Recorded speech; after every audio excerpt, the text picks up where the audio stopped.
Shalom, soyez tous salués dans le puissant nom de notre Seigneur Jésus. C'est comme je le dis toujours, c'est le nom qui nous a été donné sous le ciel, par lequel nous pouvons être sauvés. Alors, nous retiendrons ici qu'il n'y a pas un nom qui fut donné au temps de Moïse. Il n'y a pas un nom qui fut donné au temps d'Abraham, même le patriarche dont se réclament tous les croyants. Alors, si tu es un croyant, un véritable croyant, tu dois forcément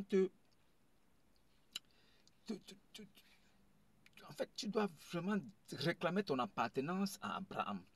Si tu es un vrai croyant, tu te réclames forcément d'Abraham, qui est le père de la foi. Alors, pour être enfant d'Abraham, il faille déjà que tu acceptes Jésus comme Seigneur et Sauveur. C'est pourquoi il a dit que c'est pourquoi vous là, qui ne croyez pas en lui, vous mourrez dans vos péchés parce que vous ne reconnaissez pas ce qu'il est. Il n'a pas dit qui il est. Si vous ne reconnaissez pas ce qu'il est, ce que je suis, il s'est chosifié en prenant l'attribut de Dieu. Il s'est chosifié en prenant l'attribut du sujet d'adoration de toi, des hommes. Alors, il n'y a qu'un nom, il n'y a qu'un seul médiateur, il n'y a qu'un seul baptême, il n'y a qu'un seul Seigneur, il n'y a qu'un seul Dieu, il n'y a qu'un seul Sauveur. Et ce Dieu, étant capable de faire ce qu'il veut, étant capable de prendre l'apparence qu'il veut, étant capable de venir comme il veut, alors il décide lui-même. Jean 1,1, cette parole-là qui était au commencement de toutes choses, au commencement de toute la création, était la parole. Cette parole qui se fit entendre dans le néant, qui amena tout à l'existence. Cette parole-là était avec Dieu. Alors, dans ce contexte, on dira que la parole était là et Dieu était à côté. Donc, les deux étaient côte à côte. Mais non, la parole était avec la personne qui la prononçait. La parole était avec l'entité céleste, divine, qui émettait le son. Ce son sortait de l'entité divine qui était Dieu. Et c'est pourquoi cette même parole-là est Dieu. Voilà pourquoi la phrase en entière est merveilleuse. Au commencement était la parole. La parole était avec Dieu et cette même parole était Dieu. Alors, si cette parole-là qui était prononcée sortait de la bouche du divin, c'est la représentation de ce divin-là qui est l'écho entendu par le néant, par la galaxie, par l'univers qui amenait toute à la création. C'était Dieu. Cette même parole a décidé de venir dans le monde. Alors Dieu, ayant une parole, par cette parole, a créé toutes choses. Cette même parole a donc créé un corps. Ce corps qui était déjà prédestiné à venir racheter l'homme. Dieu étant omniscient, omnipotent, omniprésent, il avait déjà anticipé sur le futur. Il savait déjà ce qui allait arriver. Alors il a pris l'initiative, lui étant divin, étant celui qui sonde les reins et les cœurs, étant celui qui connaît le futur, étant celui qui ne meurt jamais, qui est éternel. Lui, ayant donc organisé son jeu, alors il passe à l'action, il se forme un corps, ce corps qui est le premier-né de toute la création. Alors Dieu, aimant être le premier sur toutes choses, il était la parole qui était la première parole, il était le corps qui se fit former, qui était le premier corps, premier-né de la création. Alors le même Dieu est le premier à venir sur la terre, premier à ressusciter, c'est le même qui est venu en tant qu'homme, premier à monter au ciel, c'est le seul qui reste encore pour être fils unique, premier, c'est le seul encore,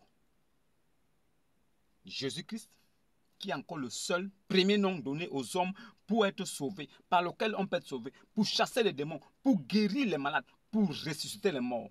Premier. Il est le souverain premier.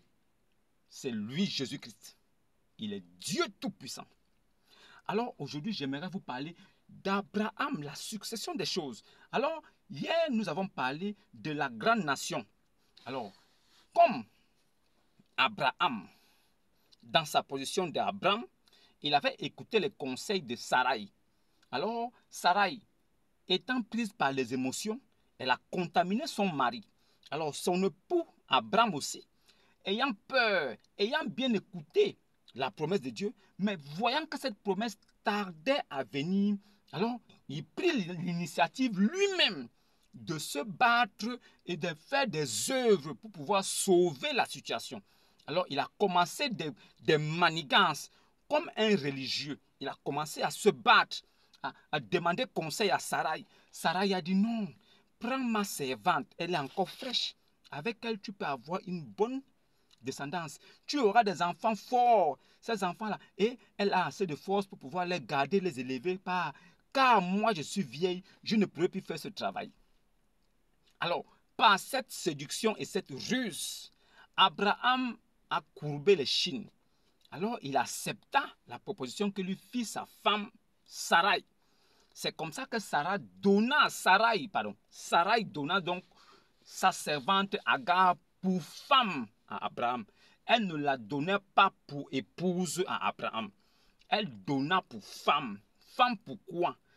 Femme, une femelle ayant déjà la maturité nécessaire pour pouvoir donner naissance, pour pouvoir porter un bébé, pour pouvoir avoir des relations sexuelles. C'est pourquoi le terme femme est utilisé là-bas.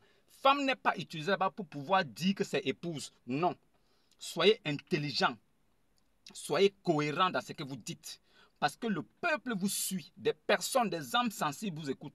Des personnes pleines d'émotions écoutent ce que vous dites. Alors, si vous dites des bêtises, si vous racontez de la merde, vous allez emmener beaucoup avec vous. Vous allez les drainer vers l'enfer. C'est pourquoi vous deviez rester des lumières. Des personnes qui sont infaillibles dans la parole de Dieu. Des personnes qui sont irréprochables dans la révélation de Dieu. Soyez toujours dans la présence de Dieu comme des lumières. Ne soyez pas éclairés pour devenir ténébreux un jour, mais soyez des lumières. Mais que le livre de l'Éternel, la Bible, les 66 livres révélés, qui comportent la doctrine pure et sainte des apôtres, ne s'éloigne point de la bouche de son serviteur. C'est en ça que nous saurons que vous êtes vraiment un authentique serviteur de Dieu. Alors, qu'est-ce qui s'est passé? Agar est donc allée avec Abraham et elle a conçu. Elle a conçu. Il y a eu des soucis. Et elle s'est enfuie. C'est l'ange de l'Éternel, donc Dieu lui-même, qui a rattrapé Agar. Où t'enfuis-tu, servante de Sarai? Servante de Sarai, pour confirmer que oui, elle est toujours esclave. Femme esclave. Tâcheronne, elle est toujours bonne. Elle est toujours boniche de Sarai. Sans pouvoir la dénigrer, mais c'est le rôle qu'elle avait au sein de la famille d'Abraham. Alors, l'ange lui dit, l'enfant que tu portes là, tu lui donneras le nom de Ishmaël. Cela signifie que Dieu a entendu l'affliction de son papa. Ça ne veut pas dire que Dieu a entendu l'affliction de quelqu'un parmi elle ou le fils qui est dans le ventre. Non. Dieu, étant ami à Abraham, il vient pour réparer les bêtises qu'a posées son prophète. Son prophète qui est ami avec lui, mais qui pêche aussi. Son prophète aussi qui est faible dans la chair et qui a plié un genou et qui a succombé à la tentation, n'ayant pas la patience nécessaire, voyant l'âge avancé, il avait peur de mourir et de ne rien laisser.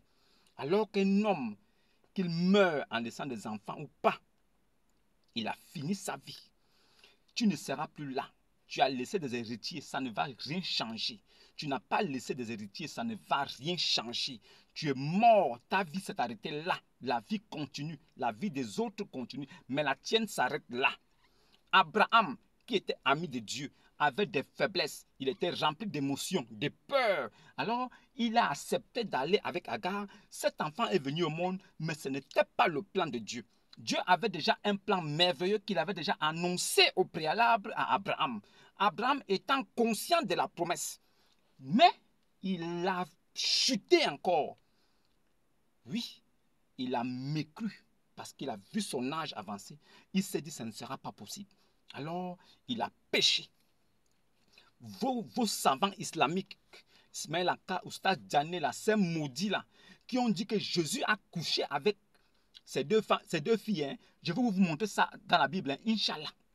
Oustaz Djané, cet impie, cet abominable que vous suivez, même vous-même les musulmans, vous devez avoir honte de ce bâtard.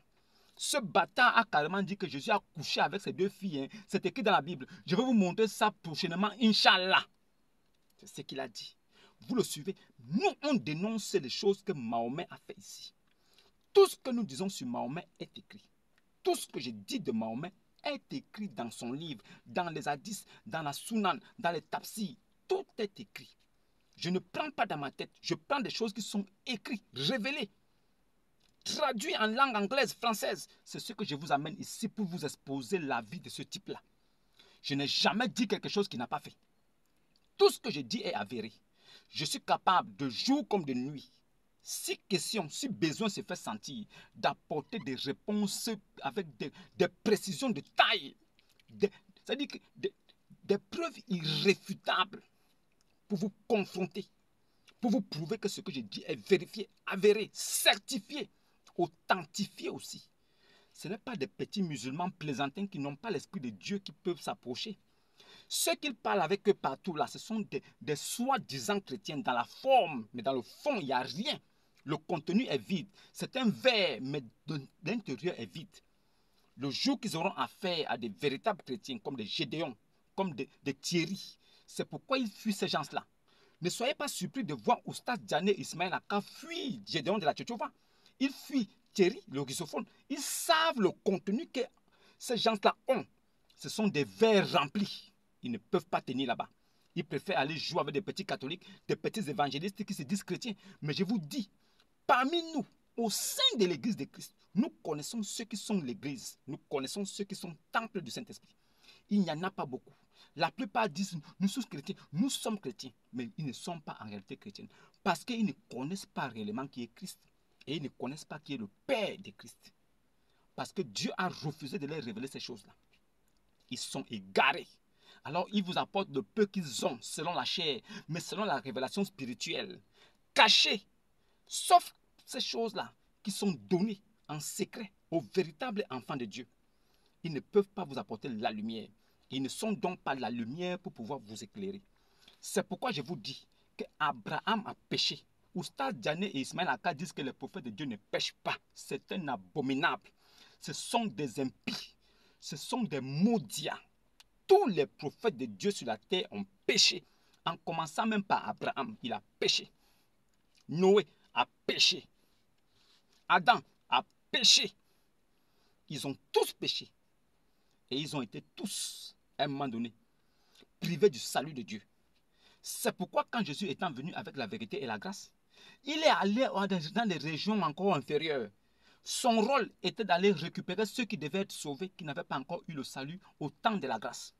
Je te défie ici au stade d'année de m'apporter un seul verset, là où le salut est attribué à quelqu'un qui vivait dans la loi.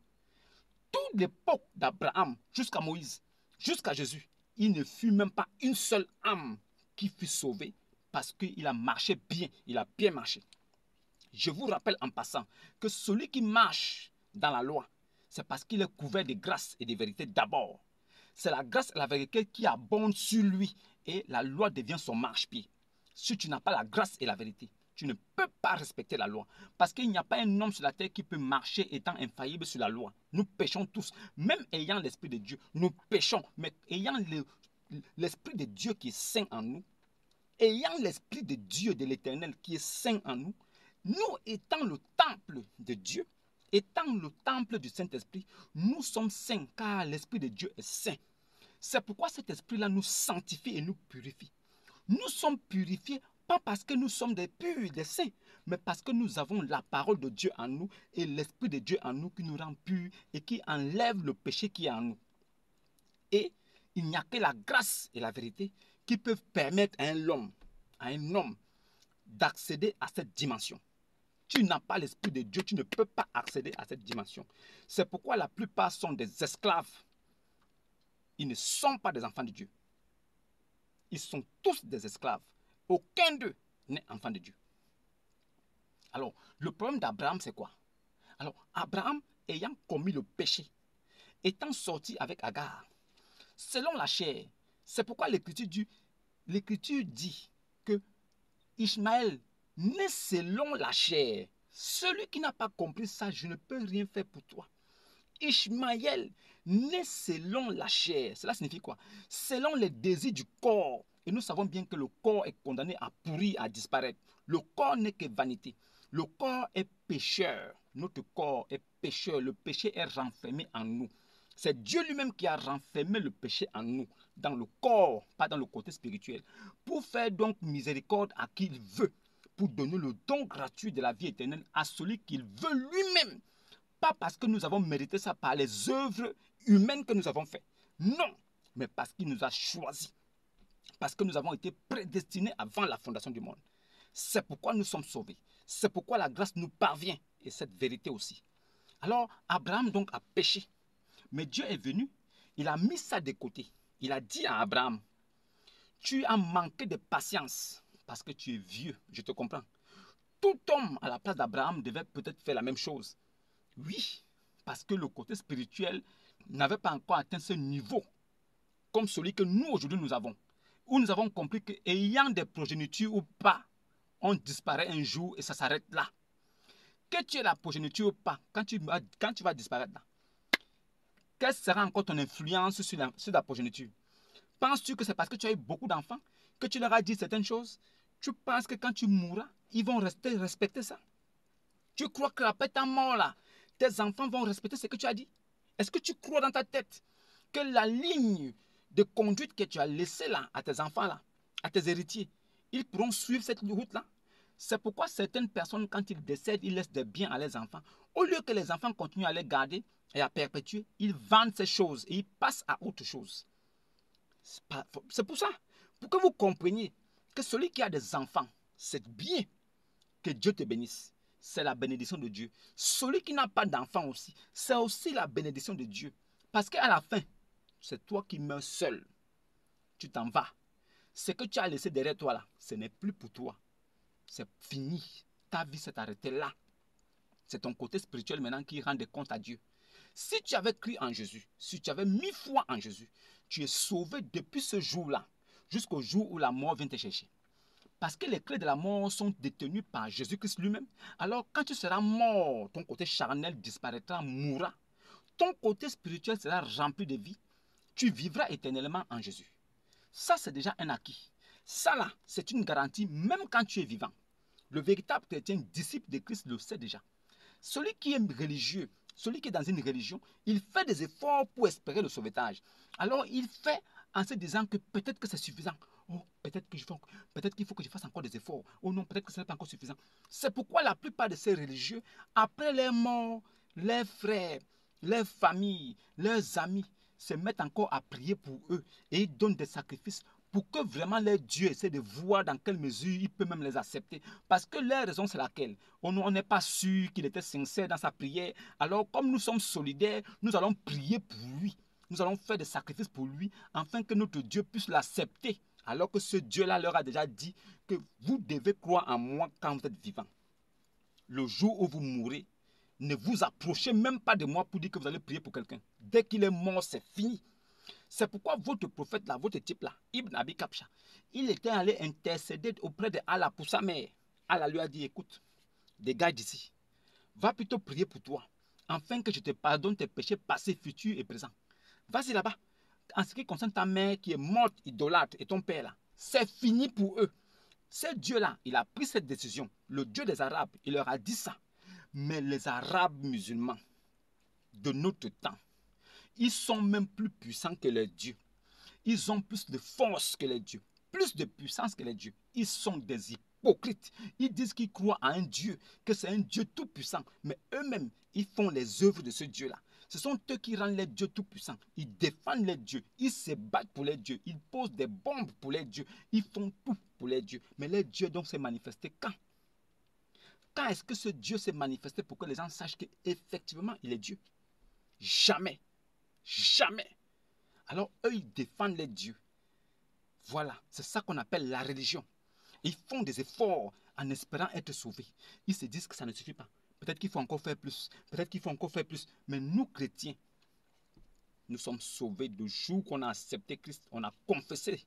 Le jour qu'on a cru dans notre cœur, qu'on a confessé de notre bouche, on est parvenu à la justice et on est parvenu au salut. On a pris le baptême, le sceau du Saint-Esprit, le gage éternel avec Christ. On a ce salut éternel que Israël a reçu. Et que personne ne pourra ravir ce salut de la main de Christ. personne ne pourra nous ravir de la main de Christ et de la main de son Père. C'est pourquoi quand vous voyez les Écritures, vous voyez Dieu qui dit à Abraham, donne-moi ton fils, ton unique, celui que tu aimes tant, Isaac. Mais quand Abraham donne Isaac, et quand il veut le zigouiller le cou, quand il veut couper le cou d'Abraham, de Isaac, quand Abraham veut couper le cou d'Isaac, qu'est-ce que Dieu dit? L'Éternel dit, hé, éloigne ce couteau de l'enfant. Maintenant, j'ai vu que tu crains Dieu. C'est l'Éternel qui parle avec Abraham. Il dit à Abraham, j'ai vu que tu crains Dieu. Comment l'Éternel peut parler avec Abraham? Il lui dit, j'ai vu que tu crains Dieu. Mais au lieu de dire que j'ai vu que tu me crains, mais il dit, j'ai vu maintenant que tu crains Dieu. L'Éternel dit qu'il a vu que Abraham craint Dieu. Quand Jésus dit, mon Père, votre Père, mon Dieu, votre Dieu, vous êtes perdu. Non, ça veut dire que non, lui aussi il est un Dieu. Il ne peut pas être Dieu parce qu'il a dit son Dieu. Vous ne comprenez rien. On vous dit celui qui est descendu du ciel là, c'est le même qui est monté dans les régions supérieures, dans les cieux, au-dessus des cieux, afin de remplir toutes choses. Vous ne comprenez pas. On vous dit là que personne, il dit de sa bouche, personne n'est monté au ciel. Si ce n'est celui qui est descendu du ciel, celui que vous voyez devant vous là, le Fils de l'homme là, moi, qui suis le corps physique représentatif c'est-à-dire que du côté invisible de Dieu que vous n'avez jamais vu là. C'est moi seul qui suis descendu. C'est moi-même qui suis encore au ciel. Personne n'est monté au ciel, si ce n'est celui qui est descendu du ciel. Le Fils de l'homme qui est, pendant qu'il est avec vous, il est encore au ciel. Les gens n'ont pas compris. C'est le même qui dit encore que celui qui est descendu là, que vous avez vu là comme un homme là, c'est le même qui est monté encore c'est-à-dire que dans les cieux. Il est monté au-dessus des cieux, afin de remplir encore toutes choses. C'est le même encore, c'est Jésus. Vous ne comprenez pas encore. On nous montre le Père. Oh non, Jésus dit, mon Père, mon Dieu, votre Dieu. Alors ça veut dire que il a un Dieu, il a un Père. Ok. Mais quand Philippe lui dit, montre-nous le Père et cela nous suffit. Quelle est la réponse de Jésus? Mais Philippe, depuis que je suis avec vous ici, tu ne m'as point connu, Philippe. Celui qui m'a vu là, a vu le Père. Ça veut dire que pendant que Jésus parlait avec eux, il a dit, dès maintenant, à l'instant T où je vous parle là, vous l'avez vu et vous l'avez écouté. Vous l'avez vu et vous avez entendu sa voix. Donc, dans l'apothéose de tout cela, vous conviendrez avec moi que Jésus-Christ est Dieu. Il l'a dit plusieurs fois, mais les gens n'ont pas écouté. Mais il était Dieu dans un corps d'homme. Alors, la suite de l'histoire qui concernait la grande nation. Alors, un musulman qui pose la question, mais la grande nation, c'est accompli où? Comme Dieu a dit, je ferai de lui une grande nation. Ça veut dire que ça devient la nation de l'Alliance. Donc, grande nation, là, ça veut dire que c'est la nation de l'Alliance. Ok, d'accord, donc continuons l'histoire. Après la naissance d'Ishmaël, il n'a pas été circoncis. Dieu avait déjà donné des préceptes et des consignes à Abraham que tous les enfants qui devaient sortir de ses entrailles-là devaient être circoncis à l'âge de 8 jours, selon la nouvelle alliance que Dieu établit après Abraham. Mais en ce qui concerne Ishmaël, il ne fut pas circoncis. Il est resté comme ça jusqu'à l'âge de 13 ans. Il était toujours sur le sein de sa mère, écoutant les conseils de sa mère. C'est pourquoi la Bible dit, et certains rabbins, certaines sources sûres rabbiniques disent que Ishmaël a épousé la culture de sa mère. Il était un idolâtre. Alors, nous savons tous que la nation égyptienne était des idolâtres. Alors, Agar a apporté cette culture-là et elle a donné ça, c'est-à-dire elle a imprégné ça à son fils Ismaël qui est devenu un idolâtre. Mais Dieu, cela ne l'a pas dérangé parce que son alliance n'était pas établie avec Ishmaël. Dieu, sachant que son alliance-là devait être établie avec Isaac, Dieu avait déjà mis en Isaac ce qu'il fallait pour que Isaac soit le fils de l'alliance par laquelle devait sortir le Messie. Ce Messie qui devait venir comme sauveur du monde. Alors, il devait descendre d'Abraham. C'est pourquoi il est le rejeton de la tribu de Juda. C'est pourquoi il est le rejeton de David. Il est le lion de la tribu de Juda. C'est pourquoi il est descendant d'Abraham. Pas par le sang, mais par l'alliance. Parce que c'est par cette alliance-là que le monde doit être sauvé. Donc celui qui vient comme sauveur-là, même si c'est l'Éternel qui a dit qu'il viendra lui-même, il doit descendre de cette alliance pour que ça accomplisse ce qui avait été dit de lui. Si tu ne passes pas par cette alliance-là, quel qu'en soit ce que tu peux venir faire comme prodige, comme miracle, tu ne peux pas être celui qui doit sauver le monde. Parce qu'il faille que tu descendes de cette alliance-là pour être conforme à la prophétie.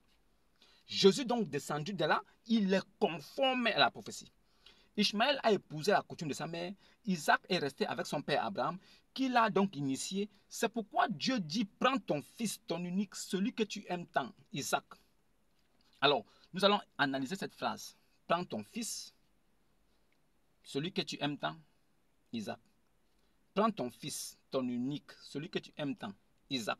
Prends ton fils, oui, le fils dont moi j'étais promis dans l'alliance, le fils de la promesse. Celui par qui devait venir le Messie, le Machia, celui qui devait venir perdre toutes les brebis d'Israël et aller aussi vers les nations. C'est par lui que devait venir, c'est par cette alliance-là. Il fallait que s'accomplisse cette parole qui avait été donnée, que l'enfant qui viendra d'Abraham, qui devait s'appeler Isaac. C'est pourquoi Dieu donc a enlevé Abraham et Sarai dans leur position de ténébreux, d'Abraham et de Sarai, pour les amener à la lumière parfaite où Abraham est devenu Abraham, fils de Dieu. Sarai est devenue Sarah, fille de Dieu, mère d'une multitude, père d'une multitude. C'est pourquoi Dieu les a enlevés de cette position où ils avaient péché par la chair, d'où ils ont donné le fils qui est né selon la chair, de la femme esclave. Dieu les a enlevés de cette position pour les mettre dans la position de la femme libre, la femme aimée de Dieu. C'est là où donc l'enfant Isaac sort de l'alliance et il vient pour venir accomplir ce qui avait été promis par l'Éternel. Isaac arrive, d'Isaac sort Jacob et Jacob rencontre Dieu. Il se bat face à face avec Dieu et Dieu change son nom et il porte le nom qui sera le peuple de Dieu à venir. Et c'est en ce peuple-là que Dieu reconnaît ses enfants. Israël. Vous qui suivez quelqu'un là, vous dites que non, il est sorti d'Agar. Après ça, il est parti sur le désert. Après ça, après il est devenu, après c'est devenu Al-Muttalib. Après Al-Muttalib, Abdallah. Après Abdallah, Ibn Abi Kabsha, qui est devenu alias Mahomet là. Non, si vous essayez de partir là-bas, disqualifié d'office. Ce n'est pas parce qu'il a été béni qu'il est le fils de la promesse. Ce n'est pas parce qu'il a été béni qu'il est le fils de l'alliance. Si lui-même il devait être sauvé, il devait devenir enfant de l'alliance. Il devait croire à la prophétie que Dieu avait annoncée. Il devait croire à son frère Isaac et il devait aller suivre la doctrine de son père Abraham, ce qu'il n'a pas fait. Maintenant, les fils eux-mêmes, par rapport à la situation, l'autre, il est né selon la chair, et de la femme esclave, et il n'a pas été circoncis à l'âge de 8 jours comme Dieu l'avait indiqué. Mais par contre, Isaac, il est né selon la promesse, le fils de l'alliance, et il a été circoncis à l'âge de 8 jours selon les recommandations de l'Éternel. Alors, il a marché dans la droiture de ce que Dieu avait déjà imposé. C'est pourquoi Isaac fut le fils unique. C'est pourquoi Isaac fut le fils unique, celui que Abraham aimait tant. Prends ton fils, ton unique, unique selon l'alliance, unique selon la promesse. Prends ton fils, ton unique, celui que tu aimes tant. Parce que moi, Dieu, qui t'a aimé, toi, Abraham, je t'ai montré que j'ai aimé Isaac. Donc toi aussi, tu dois l'aimer. Ayant le même esprit que ton fils Isaac, tu dois l'aimer comme lui aussi t'aimera, comme moi je vous aime. C'est la descendance là. Voilà pourquoi prends ton fils, ton unique selon l'alliance et la promesse, celui que tu aimes tant parce que je t'ai aimé, et l'amour que j'ai en moi, que j'ai mis en toi, tu dois l'avoir aussi pour Isaac parce que c'est le même esprit.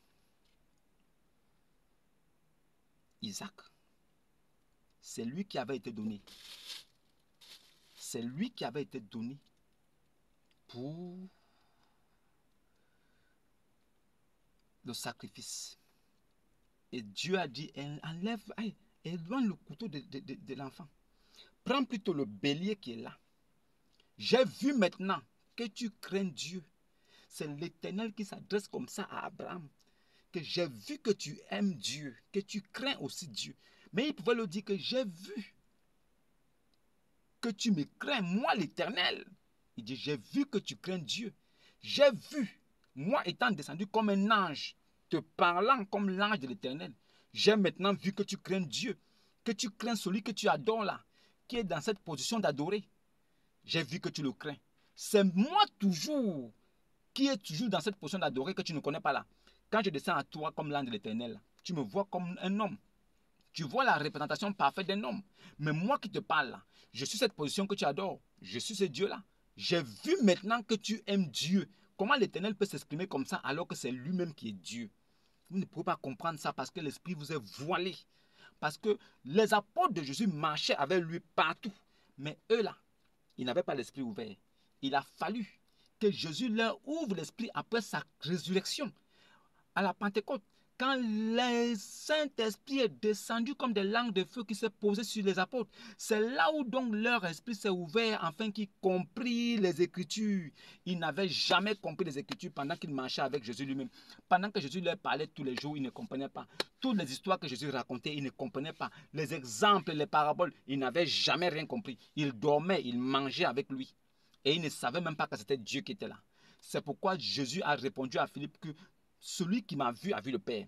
Depuis que je suis avec vous, Philippe, tu ne m'as pas connu. Donc ça veut dire que Philippe marchait avec Dieu dans un corps d'homme, mais il ne pouvait pas savoir. C'est pourquoi Jésus a dit que vous là, qui dites-vous que je suis? L'autre a dit que non, nous on dit que tu es prophète. Ou nous on pense que tu es un prophète. Oh non, nous on pense que tu es Élie. Hein. Oh, bon, Simon a dit non, moi je pense que tu dois être le Christ, le fils du Dieu, du Fils très haut, Dieu, le fils du Dieu très haut. Je crois que tu es le Christ, hein, le fils du Dieu très haut. Jésus a répondu quoi? Que non, non, non, non, je ne suis pas le fils, hein, je ne suis pas le Christ, hein, je suis seulement un prophète. Hein. Il a dit quoi? Il a dit oui, ce n'est pas la chair et le sang qui t'ont révélé ça, mais c'est mon Père, c'est Dieu là, que tu adores là, qui t'a révélé ça. Et à cause de ça, tu es pierre, sur la pierre que tu es là. Je poserai la première pierre de l'édifice de mon église. C'est là où l'église est née. C'est pourquoi nous sommes fiers d'être des églises ambulantes. Nous sommes des temples du Saint-Esprit. L'Esprit de Dieu est en nous. Son souffle est en nous. C'est pourquoi nous sommes différents des petits chrétiens que vous voyez partout là. Nous reflétons la lumière. Ceux qui nous écoutent, écoutent Christ. Ceux qui nous rejettent, ils rejettent Christ. Surat 3, verset 55. Allah lui-même, le Dieu des Arabes, les musulmans, là, les catholiques arabes, qu'est-ce qu'il dit? Il dit, je vais placer tous ceux qui t'ont suivi au-dessus de ceux qui ne te suivent pas. Et cela jusqu'à la résurrection. Tant que la résurrection n'a pas eu lieu, tous ceux qui vont suivre, toutes les personnes qui vont suivre Jésus seront placées au-dessus des musulmans. Je dis, tant que la résurrection n'a pas eu lieu, tous ceux qui suivent Jésus et qui prendront leur baptême par immersion totale au nom de Jésus-Christ, ils seront au-dessus des musulmans. Ils vont mourir. C'est écrit dans les livres. Ils auront mal au cœur, mais c'est écrit dans leur livre. Ils ne peuvent pas changer ça. Alors, si Isaac est le fils de la promesse, celui qui devait donner en sacrifice, en préfiguration à Jésus qui devait venir pour venir racheter nos péchés, Ishmaël est disqualifié. Il n'était même pas prophète. Ismaël n'a jamais été prophète.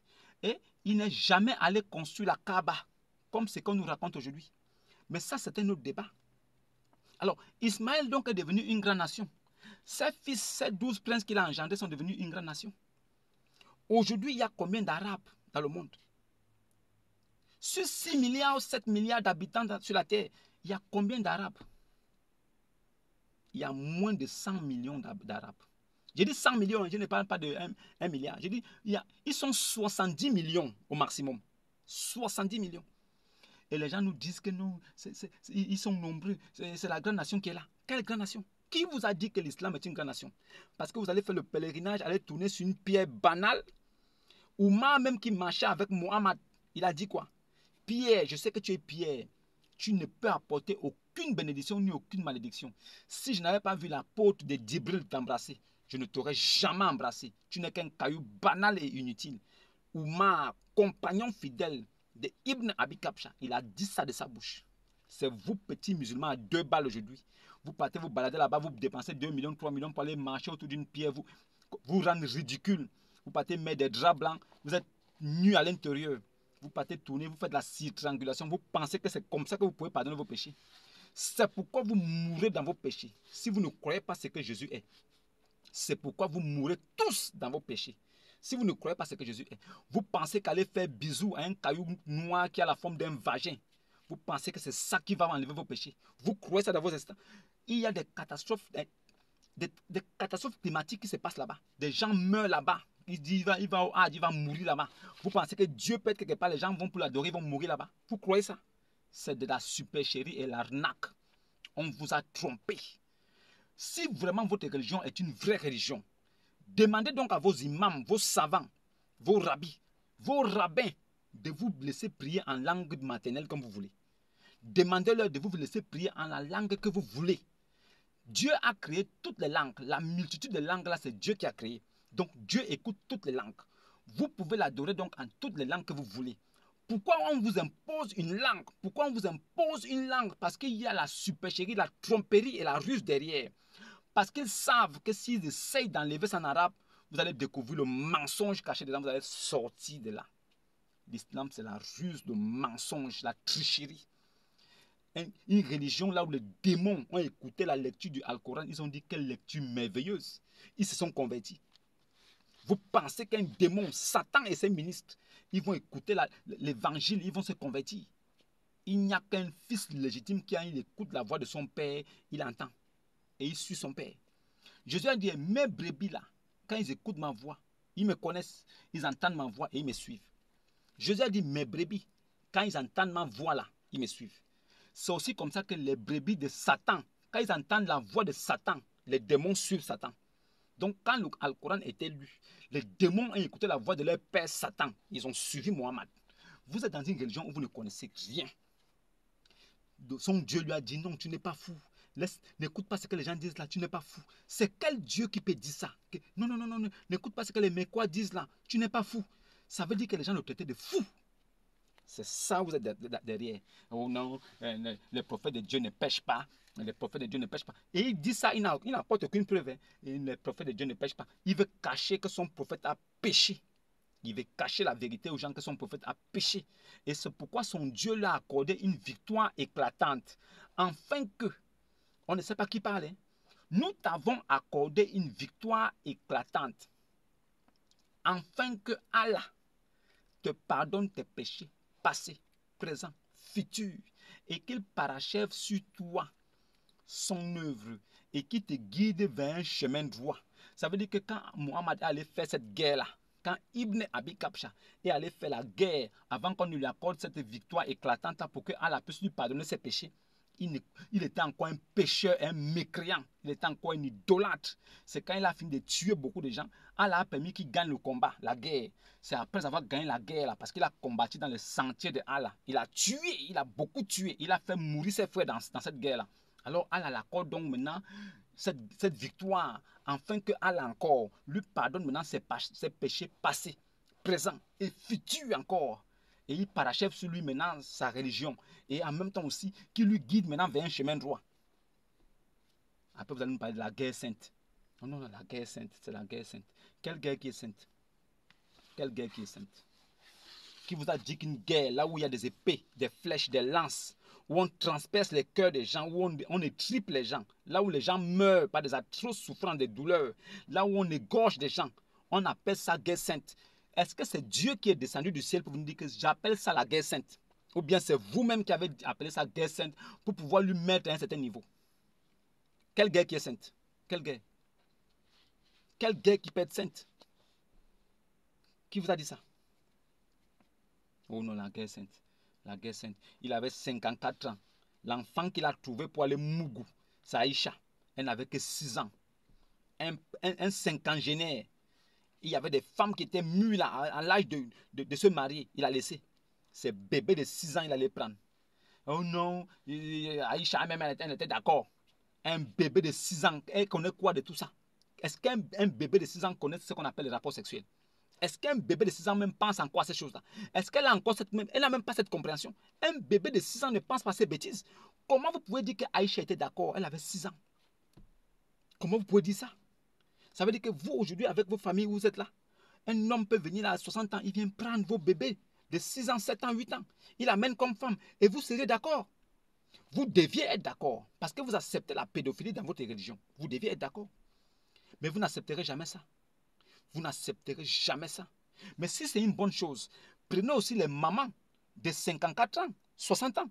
Donnez donc les mamans de 50 ans à des petits garçons de 8 ans, 9 ans.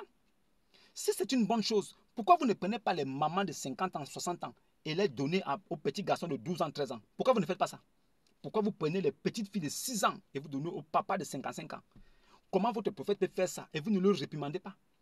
Comment vous pouvez dire que votre prophète n'a pas péché alors que c'est un péché devant Dieu de prendre un bébé comme ça qui a encore les caca aux fesses? Comment vous pouvez mentir comme ça aux gens? Dites la vérité aux gens. J'ai écouté Oustad Djane qui dit que non, notre prophète sallallahu salam, Mohammed sallallahu salam, il est mort de mort naturelle. Maudia. Oustad Djane, ton maudia. Tu comprends, non? Je sais qu'un jour tu vas voir cette vidéo. Ton maudia, tu es un maudit. C'est toi qui as dit ici que Jésus a couché avec ses deux filles. C'est dans la Bible. Hein. Tu vas nous montrer ça, Inch'Allah. Jusqu'aujourd'hui, là, on attend Inch'Allah. Ce n'est pas venu. Jusqu'aujourd'hui, on attend Inch'Allah. Ce n'est pas venu. C'est toi, ce même maudit qui vient mentir tes frères, des moutons qui te suivent là, pour dire que Mohammed est mort d'une mort naturelle. Tu peux répéter ça? Tu peux dire ça quelque part chez quelqu'un qui connaît l'islam et qui connaît le Coran? Tu peux dire ça devant moi? Qu'il est mort d'une mort naturelle? Tu es malade. Mohammed est mort, Moïse est mort d'une mort naturelle, Mohammed est mort d'une mort naturelle. Menteur. Il est mort empoisonné à Kaïba. C'est le mouton, le poison dans le mouton qui lui a coupé la haute. Il est mort empoisonné. Il n'est jamais mort d'une mort naturelle. Aïcha même dit qu'elle n'a jamais vu un homme souffrir autant. Il pissait, il faisait caca, il cabinait, il faisait pipi, caca sur place. Il bavait comme un fou. Il était comme un aliéné. Il était devenu un légume. Quelqu'un comme ça, vous dites que c'est un prophète. Tu veux venir mentir qu'il est mort d'une mort naturelle. Il est mort empoisonné dans des atroces souffrances. Le témoignage de Aïcha est assez clair. Elle n'a jamais vu un homme souffrir autant. C'est ce que Aïcha dit. Qu'elle n'a jamais vu un homme souffrir autant. Vous venez dire qu'il est mort d'une mort naturelle. Menteur que vous êtes, des grands menteurs. Que Dieu vous maudisse. Menteur, que Dieu vous maudisse. Vous allez mentir jusqu'à quand? Vous vous prenez même pour qui? Des menteurs comme ça, une religion de menteurs. Oustad Djane, menteur. Ismaël Aka, menteur. Vous êtes des gros menteurs. Ceux qui vous suivent là, c'est parce qu'ils n'ont pas la tête. Mais je sais que la vérité finit par jaillir comme le soleil le matin. Et cette vérité-là viendra aux oreilles des gens. Ils vont quitter cette culte satanique de la pierre noire, qui est la forme d'un vagin.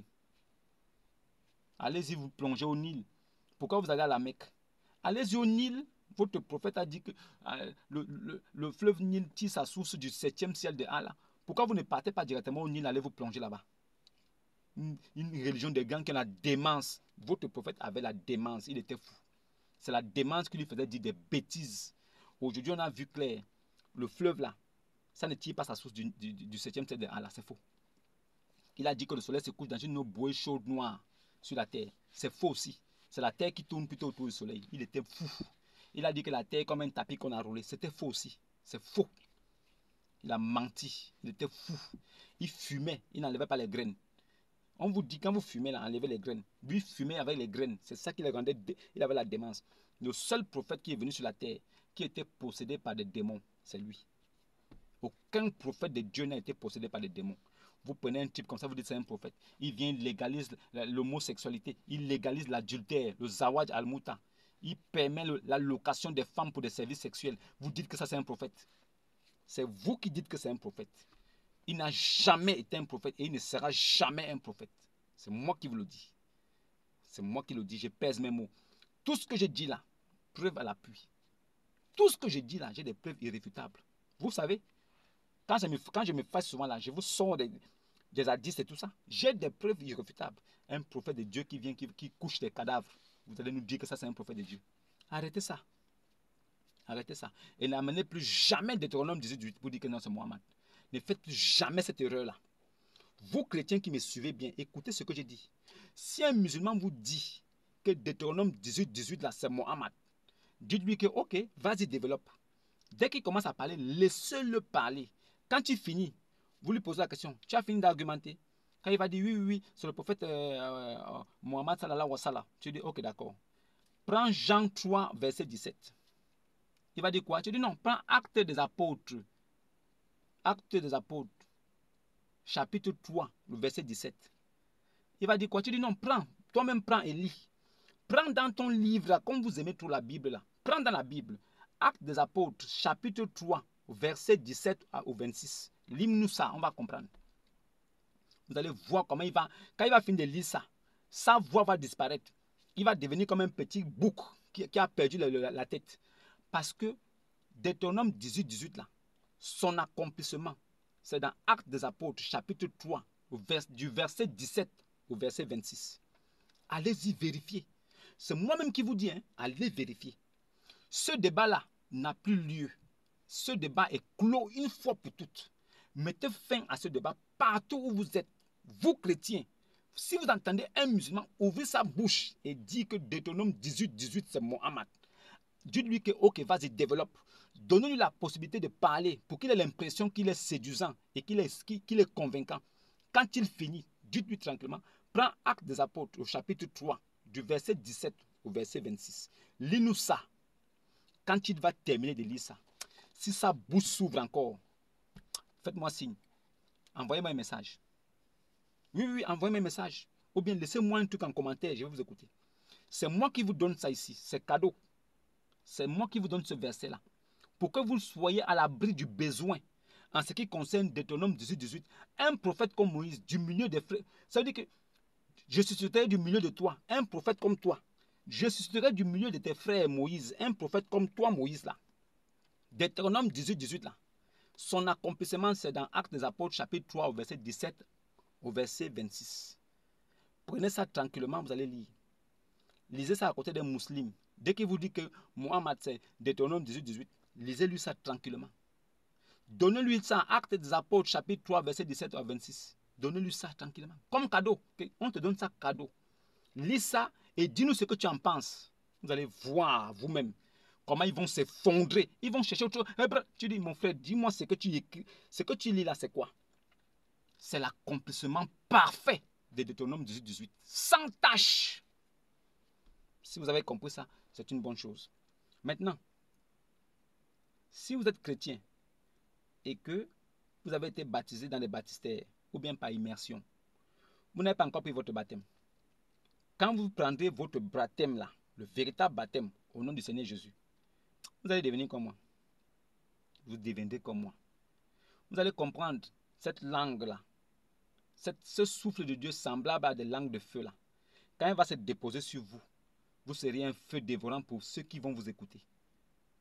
Vous allez comprendre la magie de Dieu, le logos, la parole qui était au commencement. Cette parole-là qui accompagnait Dieu dans la création. Cette parole-là était Dieu elle-même. Cette parole-là a décidé de se faire un corps qui est le premier-né de la création. C'est ce corps-là qui est celui de Jésus-Christ. C'est pourquoi Marie n'a pas connu d'homme. Elle est tombée enceinte parce que le Saint-Esprit est survenu sur elle. Elle est tombée enceinte de façon miraculeuse. C'est le Saint-Esprit qui allait se déposer dans son ventre, sans sémence d'hommes et de femmes. C'est pourquoi l'enfant qu'elle portait là devait être appelé le Fils du Très-Haut. Oui, il est Saint-Esprit comme son Père. C'est le Saint-Esprit qui est venu le déposer. Il est Saint-Esprit comme celui qui est venu le déposer aussi. C'est ça qui vous fait mal. Mais buvez de l'eau et allez vous reposer. Ça va passer. Si ça ne va pas, prenez quelques cachets d'aspirine, ça va aller. Shalom et à demain.